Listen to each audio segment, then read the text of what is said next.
नमस्कार मित्रों, कैसे हो आप सब। मेरे YouTube चैनल सच्चे भगत में आप सबका स्वागत है। मैं आशा करता हूँ कि आप सभी अपने घरों में स्वस्थ होंगे और अच्छे होंगे। दोस्तों, आज मैं आपको अपामार्ग, जिसे ओंघा या चिरचिटा भी कहा जाता है, उससे हम किसी का वशीकरण कैसे कर सकते हैं उसके बारे में बताऊंगा। बहुत ही सरल विधि है दोस्तों।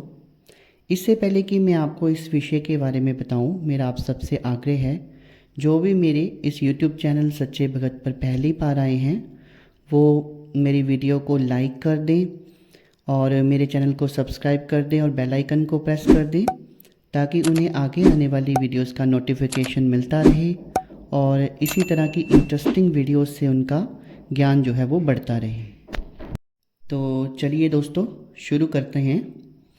मैं अपनी पहले भी कई वीडियोस में आपको समझा चुका हूं दोस्तों कि इस यूनिवर्स में जो हम मैसेज देते हैं, जो भी हम आध्यात्मिक मैसेज देते हैं, उसका हमको इन टर्न एक ना एक दिन जवाब मिलता ही मिलता है। जैसे कि हम मान लीजिए किसी मंत्र का ही जाप कर रहे हैं। जब हम ब्रह्म मुहूर्त में उठ के किसी मंत्र का जाप करते हैं तो उसकी जो तरंगें या उसकी जो ध्वनियाँ होती हैं वो इस ब्रह्मांड में फैलती हैं और ब्रह्मांड से भ्रमण करते हुए दोबारा हमारे पास जब आना शुरू हो जाती हैं, तभी हम मानते हैं कि हमारा मंत्र जो है वो सिद्ध हो रहा है। जो मैसेज हम इस यूनिवर्स के अंदर दे रहे हैं, इन टर्न हमें कुछ मिल रहा है। इसी प्रकार से मैं आपको एक लॉ ऑफ अट्रैक्शन होता है उसके बारे में भी बहुत बार समझा चुका हूँ कि इस यूनिवर्स में जो भी छोटी छोटी चीज़ें हैं, प्रत्येक चीज़ का दूसरे के ऊपर प्रभाव पड़ता है। चाहे वो छोटी है चीज़ है, चाहे वो बड़ी चीज़ है। जैसे कि ग्रह जो हैं, हम पृथ्वी पर रहते हैं, मनुष्य छोटी सी चीज़ है ग्रहों के आगे, लेकिन फिर भी ग्रहों का प्रभाव जो है वो मनुष्य के ऊपर पड़ता है और जो मनुष्य जो है एक कण मात्र है, उसका प्रभाव जो है वो ग्रहों के ऊपर पड़ता है। तो लॉ ऑफ अट्रैक्शन के बारे में भी मैं आपको समझा चुका हूँ कि हर छोटी से छोटी चीज़ और बड़ी से बड़ी चीज़ एक दूसरे को अट्रैक्ट करती हैं, उनके ऊपर एक दूसरे का प्रभाव होता है। और ऑरा के बारे में भी मैं आपको बहुत बार बता चुका हूँ कि हर व्यक्ति का एक ऑरा होता है। जिस तरह का हम मंत्र जाप करते हैं, जिस तरह की हम क्रिया करते हैं, उस प्रकार का हमारा ऑरा होता है। जैसे मान लीजिए कि हम कोई वैदिक मंत्र का जाप कर रहे हैं तो हमारा ऑरा उस तरह का होगा। अगर कोई तांत्रिक है, वो अपनी तांत्रिक क्रियाएं या कोई रिचुअल करके कोई चीज़ की सिद्धि प्राप्त कर रहा है तो उसका ऑरा उस तरह का होगा। किसी का ऑरा पॉजिटिव होगा, किसी का ऑरा नेगेटिव होगा। डिपेंड करता है कि किस तरह की अट्रैक्शन आपकी है, वो पॉजिटिव है या नेगेटिव है। अगर कोई बुरे कर्म करता है तो उसका नेगेटिव ऑरा होगा, अगर कोई अच्छे कर्म करता है तो उसका अच्छा ऑरा होगा। और यहाँ तक कि पशु पक्षियों, पेड़ पौधों का भी ऑरा होता है। और जो ऑरा होता है उसी से व्यक्ति, पशु पक्षी, जड़ी बूटियाँ एक दूसरे के ऊपर प्रभाव डालती हैं।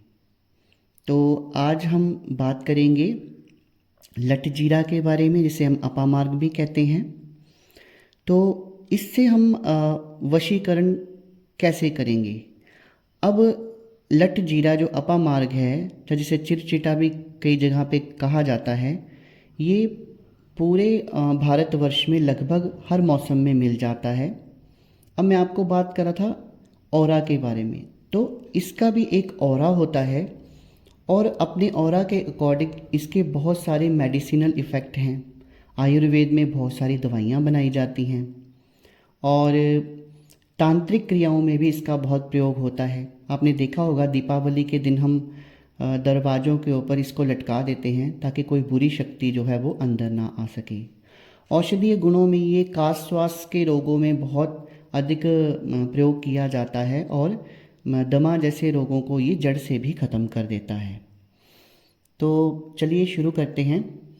आपको ये तो पता लग गया कि कैसे एक पेड़ पौधा या एक पशु पक्षी भी हमारे पर प्रभाव डाल सकते हैं। अगर आपका ऑरा मजबूत है, आपने बहुत मंत्र जाप करके अपने 12 के 12 गोले बनाए हैं और मंत्र जाप अच्छी तरह किया हुआ है, तो कोई भी जो नेगेटिव चीज़ है वो आप पर प्रभाव नहीं डाल सकती। हाँ, अगर आपका ऑरा कमज़ोर होगा तो नेगेटिव चीज़ें आपको घेर लेती हैं। तो दोस्तों, अपा मार्क, जिसे हम लट जीरा भी कहते हैं, इसके ऑरा में भी इतनी पावर होती है कि ये बहुत सारे कार्यों में हम इसका प्रयोग कर सकते हैं। तांत्रिक क्रियाओं में प्रयोग कर सकते हैं, दवाइयाँ बनाने में प्रयोग कर सकते हैं। इसमें से एक प्रयोग होता है वशीकरण का। इसमें करना क्या है दोस्तों, आपने आपने सोमवार या शनिवार का दिन चयन करना है, क्योंकि मैं बार बार आपको कहता हूँ कि भगवान शिव और माता काली से ही सारी तांत्रिक क्रियाएं निकली हैं और उन्होंने इसको कीलित कर दिया था। तो आप भगवान शिव और माता का ही दिन चूज़ करें और उनसे प्रार्थना करें कि जो तांत्रिक क्रिया हम करने जा रहे हैं वो सफल हो। और फिर आपने करना क्या है कि अपने साथ एक लोटा जल ले जाइए, थोड़ा सा मीठा भोग ले जाइए। वो बेसन भी की हो सकता है, बेसन के लड्डू हो सकते हैं। थोड़ा सा आप कुमकुम साथ ले जा सकते हैं और कई लोग तो वहाँ पे दीपक भी जलाते हैं। तो ये सब सामान आपके पास होना चाहिए। फिर आपने पेड़ का भी ऐसा चयन करना है कि जहाँ पर आप ये क्रिया कर रहे हों तो वहाँ कोई आता जाता ना हो, आपको कोई देखे ना। और जब वहाँ से आप पेड़ की जड़ जो आपने लेकर आनी है वो लेकर आएँ, दोबारा आप वहाँ कभी जाएं भी ना। तो आप वहाँ पहुँच जाइए और सबसे पहले एक लोटा जल आपने उस पेड़ को चढ़ाना है। वो उनके ऊपर अक्षत डालने हैं, कुमकुम से तिलक लगाना है और जो भोग प्रसाद है वो उनके सामने रखना है और हाथ जोड़कर प्रार्थना करनी है कि हे वृक्षराज, आपके अंग का प्रयोग मैं किसी भले काम के लिए कर रहा हूँ, तो कृपया करके इसमें मेरा साथ दें और मेरी जो तांत्रिक क्रिया है वो सफल हो। इस तरह उनको प्रार्थना करनी है और आपने जड़ समेत अपामार्ग का जो पेड़ होता है उसको उखाड़ लेना है। दोस्तों, अगर आपके पास धूप दीप अक्षद और कुमकुम और ये सब चीज़ें नहीं भी हैं, तो आपने हाथ जोड़कर प्रार्थना करते हुए अपने मन में ही सोचना है कि मैंने दीपक जला दिया है, मैंने वृक्षराज को धूप दे दिया है, तिलक लगा दिया है, अक्षत चढ़ा दिए हैं, भोग दे दिया है। तो आपके भाव से ही वो ये सब चीज़ें स्वीकार कर लेंगे, क्योंकि यूनिवर्सल चीज़ें सिर्फ भाव देखती हैं। वो आपका प्रसाद नहीं खाती या आपके धूप दीप से उनको कोई मतलब नहीं होता। फिर इस जड़ को जब आप घर ले आएंगे दोस्तों, तो इसको आपने खरल में अच्छी तरह से पीसना है और पीस कर इसका जैसे चंदन का तिलक होता है वैसे इसका तिलक बना लेना है। तिलक बनाने के बाद आपने क्या करना है कि मान लीजिए कि आप किसी से प्यार करते हैं या आपके ऑफिस में कोई बॉस है, वो आपकी बात नहीं मानते हैं, आप चाहते हैं कि वो आपके अकॉर्डिंग चले।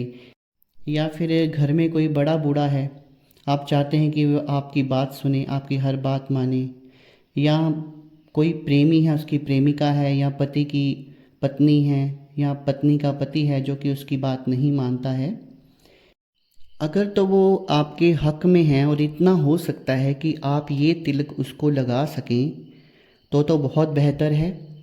ये तिलक उसको आपने लगाना है जिससे उसका वशीकरण हो जाएगा और वो आपकी हर बात मानेगा। आप उसमें एक बहुत बड़ा परिवर्तन देखेंगे। आप देखेंगे कि जो व्यक्ति आपसे बिल्कुल प्रेम नहीं करता था, जो आपकी तरफ देखता नहीं था, अब वो आपकी तरफ देख रहा है, आपसे बातें कर रहा है और आपकी हर बात मान रहा है। लेकिन अगर सिचुएशन थोड़ी ख़राब है तो आप ऐसा कर सकते हैं, आप ये तिलक स्वयं भी लगा सकते हैं, लेकिन ये तिलक लगाकर आपने उसके सामने जाना है ताकि उसकी जो नज़र है वो आपके ऊपर पड़े। तो ऐसा करने से भी प्रचंड वशीकरण हो जाता है और जिस व्यक्ति को आप वशीकरण करना चाहते हैं वो व्यक्ति आपकी हर बात मानना शुरू कर देता है।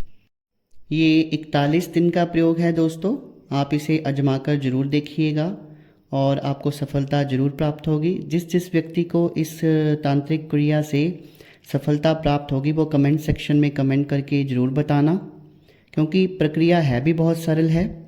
और अगर मन में कोई संशय हो तो भी आप कमेंट सेक्शन में कमेंट करके पूछ सकते हैं। आज जो मैंने आपको जानकारी दी है वो कैसी लगी, ये भी आप कमेंट सेक्शन में कमेंट करके बता सकते हैं। तो अपना कीमती समय देने के लिए और मेरी वीडियो को देखने के लिए बहुत बहुत धन्यवाद।